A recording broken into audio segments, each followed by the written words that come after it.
ક્યારેય વિચાર્યું છે કે આપણું આખું આટલું વિશાળ સૂર્યમંડળ એક સાદા ચોકબોર્ડ પણ કેવી રીતે દેખાઈ શકે? આજે આપણે બસ એ જ જોવાના છીએ. એક કલાકારે જુઓ ચોકનો ઉપયોગ કરીને ગ્રહોની એક એવી અદ્ભુત યાત્રા બનાવી છે, અને ચાલો આપણે સાથે મળીને એના રહસ્યો ખોલીએ. આ જુઓ, આ માત્ર એક ચિત્ર નથી, આ તો જાણે બ્લેકબોર્ડ પર કેદ થયેલું આખું બ્રહ્માંડ છે. એની દરેક લાઈન, દરેક ટપકું એ ગ્રહની આખી કહાણી કહે છે. આપણે એની વિગતોમાં જઈએ ને એ પહેલાં જરા કલાકૃતિની સરળતા અને સુંદરતાને માણી લઈએ. ઠીક છે, તો આ બ્રહ્માંડની સફર શરૂ કરતા પહેલાં ચલો ખાલી એ પાક્કું કરી લઈએ કે આપણે બધા એક જ પાના પર છીએ. સૂર્યમંડળ એટલે આપણું ઘર, સોલર સિસ્ટમ, અને દિવસ એ આપણી ઘડિયાળ હશે જેનાથી આપણે દરેક ગ્રહની યાત્રા માપીશું. તો હવે આપણે તૈયાર છીએ? ચલો શરૂ કરીએ. કોઈપણ સારી વાર્તાની જેમ આપણી વાર્તા પણ બિલકુલ કેન્દ્રથી શરૂ થાય છે. આપણા સૂર્યમંડળના હૃદયમાં એક તારો છે જે દરેક વસ્તુને એકસાથે પકડી રાખે છે. ચાલો ત્યાંથી જ શરૂઆત કરીએ. આ રહ્યો આપણો સૂર્ય, દરેક વસ્તુનું કેન્દ્ર. કલાકારે એના વિશે માત્ર એક જ માહિતી આપી છે, પણ એ એવી માહિતી છે જે એની અકલ્પનીય શક્તિ બતાવે છે. 5778 કેલ્વિન. હવે આનો અર્થ શું? તો એ લગભગ 5500 ડિગ્રી સેલ્સિયસ છે. આટલી જબરદસ્ત ગરમી જે આપણા આખા સૌર્યમંડળને ઊર્જા આપે છે અને દરેક વસ્તુને એની ભ્રમણકક્ષામાં રાખે છે. ચાલો હવે આપણે સૂર્યથી બહારની તરફ નીકળીએ અને ગ્રહોના પહેલા જૂથને મળીએ, ખડકાળ આંતરિક ગ્રહો. આમને આપણા સૂર્યમંડળના દોડવીરો સમજી લો, જે સૂર્યની આસપાસ બહુ ઝડપથી ફરે છે. આપણો પહેલો મુકામ છે બુધ, સૌથી નાનો અને સૌથી ઝડપી ગ્રહ. ચિત્રમાં જુઓ, એની ભ્રમણકક્ષા સૂર્યની કેટલી નજીક છે, એના પરથી જ એની ગતિનો અંદાજ આવી જાય છે. માત્ર 88 દિવસ, બસ. બુધ પર એક વર્ષ એટલે આપણા 3 મહિનાથી પણ ઓછો સમય. કલ્પના કરો કે દર 3 મહિને જન્મદિવસ આવે. સરખામણી માટે આ આપણો પહેલો આંકડો છે. બુધથી થોડાક આગળ આપણને મળે છે શુક્ર, જેને ઘણીવાર પૃથ્વીનો જોડિયો ભાઈ કહેવાય છે. ચાલો જોઈએ કે એની યાત્રા કેવી છે. 225 દિવસ. જુઓ, અહીં એક મોટો ઉછાળો આવ્યો. જેમ જેમ આપણે સૂર્યથી દૂર જઈએ છીએ તેમ તેમ વર્ષો લાંબા થતા જાય છે. આ એક પેટર્ન છે જે આપણે વારંવાર જોતા રહેશું. અને અહીં આપણે પહોંચ્યા, ઘરે. પૃથ્વી, આપણો સુંદર વાદળી ગ્રહ. એનું સ્થાન આપણા માટે ખૂબ પરિચિત છે, અને આ જ બાકીના સૂર્યમંડળને સમજવા માટે આપણો સંદર્ભ બિંદુ છે. 365 દિવસ.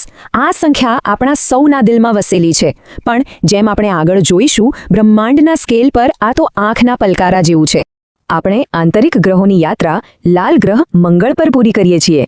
આ ખડકાળ દુનિયાની છેલ્લી ચોકી છે. આના પછી આવે છે એસ્ટ્રોઇડ બેલ્ટનો વિશાળ વિસ્તાર, અને એની પેલે પાર ગેસના દૈત્યો. 687 દિવસ.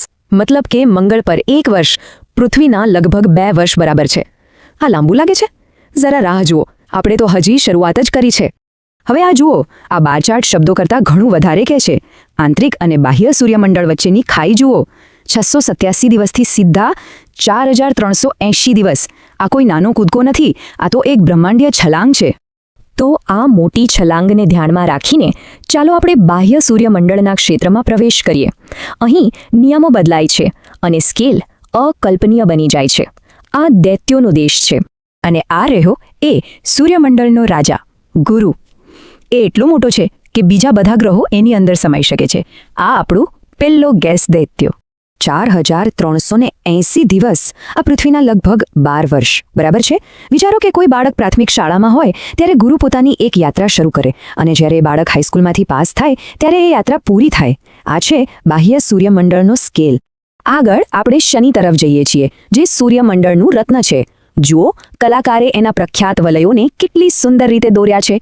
આ એક સરસ યાદ અપાવે છે કે વિજ્ઞાન અને કળા એક જ બ્રહ્માંડીય નૃત્યમાં કેવી રીતે ભળી શકે છે. 10585 દિવસ. હવે આપણે 5 આંકડામાં પહોંચી ગયા છીએ. શનિ પર એક વર્ષ એટલે પૃથ્વી પર લગભગ 30 વર્ષ. આપણે ખરેખર હવે સૂર્યમંડળના ઊંડાણમાં છીએ. આપણે આપણી યાત્રા હજી પણ આગળ વધારીએ છીએ, યુરેનસની બર્ફીલી દુનિયા તરફ. આટલે દૂર સૂર્ય હવે કોઈ શક્તિશાળી દેવતા નથી, પણ આકાશમાં માત્ર એક તેજસ્વી તારો છે. 30660 દિવસ. આ એટલે લગભગ 84 પૃથ્વી વર્ષ. એક ક્ષણ માટે આના પર વિચાર કરો. યુરેનસ સૂર્યની આસપાસ એક ચક્કર પૂરો કરે એટલા સમયમાં એક માણસ જન્મી શકે છે, મોટું થઈ શકે છે, અને એક આખું જીવન જીવી શકે છે. આ મનને ચકરાવી દે તેવું છે.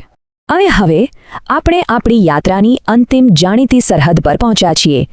આ ચોક બ્રહ્માંડનો સૌથી બહારનો ગ્રહ, રહસ્યમય નેપ્ચ્યુન. 60,225 દિવસ 164 પૃથ્વી વર્ષથી પણ વધુ. આ સંખ્યા એટલી મોટી છે કે તેને સમજવી પણ મુશ્કેલ છે.